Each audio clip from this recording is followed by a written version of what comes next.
ಒಳ್ಳೆ ಕ್ಷಮಿಸಿ. ನಮ್ಮ ರಾಜೇಶ್ ಕೃಷ್ಣ ಅವನ ಬಗ್ಗೆನೂ ಎಲ್ಲರ ಬಗ್ಗೆ ಹೇಳಬೇಕಾಯ್ತು. ನಾನು ಯಾವುದೇ ಎಮೋಷನ್ ಗೀtere ಹೊಟ್ಬಿಟ್ಟೆ.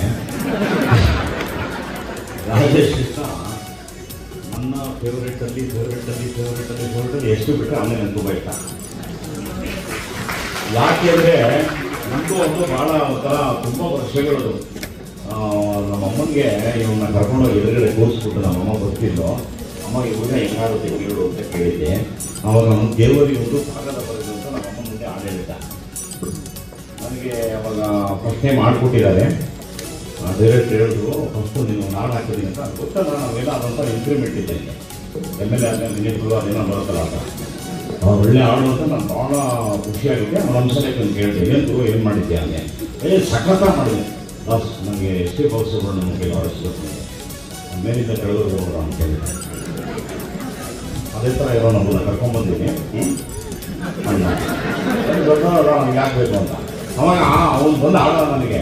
ನಾನು ಅದು ಯಾವುದು ಕನಕ ಕನಕ ಕನಕ ನಾನೇ ನನ್ನ ಮನೆ ಕನಕ ಕನಕ ಕನಕ ಅದು ಆಡಿದ ಬಸ್ಸನ್ನು.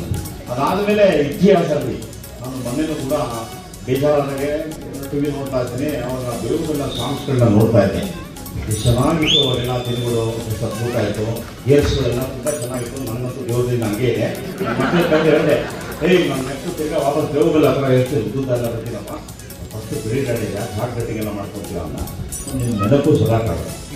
ಗಣೇಶನ ಬಗ್ಗೆ ಹೇಳಿ, ಅವನು ಯಾರು ಅಂದರೆ ಅವನು ನನ್ನ ರಿಪ್ಲಿಕ್. ಅವನು ಹೆಂಗೆ ಅಂದರೆ ಅವನು ನನ್ನ ಗಡ್ಲಿಂದ ಬಂದು, ಅವನು ಹಂಗೇ ಬಡ್ಕೊಂಡಲ್ಲಿ ಬಂದವನು, ಅವನು ಹಂಗೇ ಸಿನಿಮಾ ಕನ್ಸ್ಕೊಂಡವನು, ಹಂತವಾಗಿ ಬೆಳೆದವನು.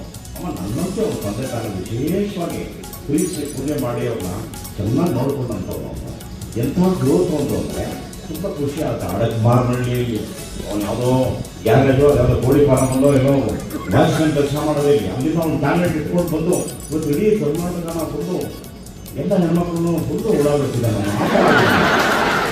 ಅವನು ಭಾಳ ಬ್ಯೂಟಿಫುಲ್ ಫಿಲ್. ಅವನು ಲವ್ ಸ್ಟೋರಿಗಳು ಅದು ಇದೆಲ್ಲ ಸಖತ ಮಾಡ್ತಾನೆ. ಅವನ್ನ ನೋಡಿ ನಾನು ಜಲಸಿದೆ. ಅವನು ಹೇಗೆ ವಾಪಸ್ ಹೋಗಬೇಕು ಅನ್ನೋ ತುಂಬ ಆಸೆ ಇರ್ತೇನೆ.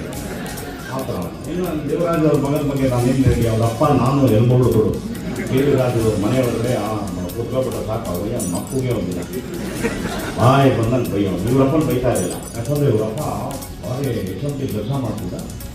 ಭಾಳ ಒಂಥರ ಸ್ಟ್ರಿಕ್ಟು, ಮಗ ಹೆಂಗೆ ಇಟ್ಟಿರೋನು ಹೀಗೆ ನೋಡ್ತಾರೆ. ಅವನಿಗೆ ಭಾಳ ಒಳ್ಳೊಳ್ಳೆ ರೋಗಗಳೆಲ್ಲ ಬರ್ಬೋದು ದೇವರಾಜ್. ನಾನು ಒಂದ ಮಾಡೋಕ್ಕೆ ಎದ್ದೋದಾಗ ಸ್ವಿಫ್ಟ್ ಎತ್ತಿ ಹೆಸರು ನೋಡ್ತಾ ಇದ್ದೆ. ಹೆಸರೇ ಇಲ್ಲ, ಇವರಪ್ಪನ ಹೆಸರೇ ಇರೋದು 24 ಯಾವ ಕೇಳೋದು. ನಾನು ಅವರಪ್ಪ ಬಂದಾಗ ಮೇಲಿಂದ ಕೇಳ್ಬೋದು ಅಂತ ಅಷ್ಟು ಕೋಪ ನನಗೆ. ಅವನು ಯೋಚನೆ ಮಾಡಿದ್ರೆ ಅವನು ಎಂಥ ಅದ್ಭುತ ನಟ ಇವರಪ್ಪ ಅಂದರೆ.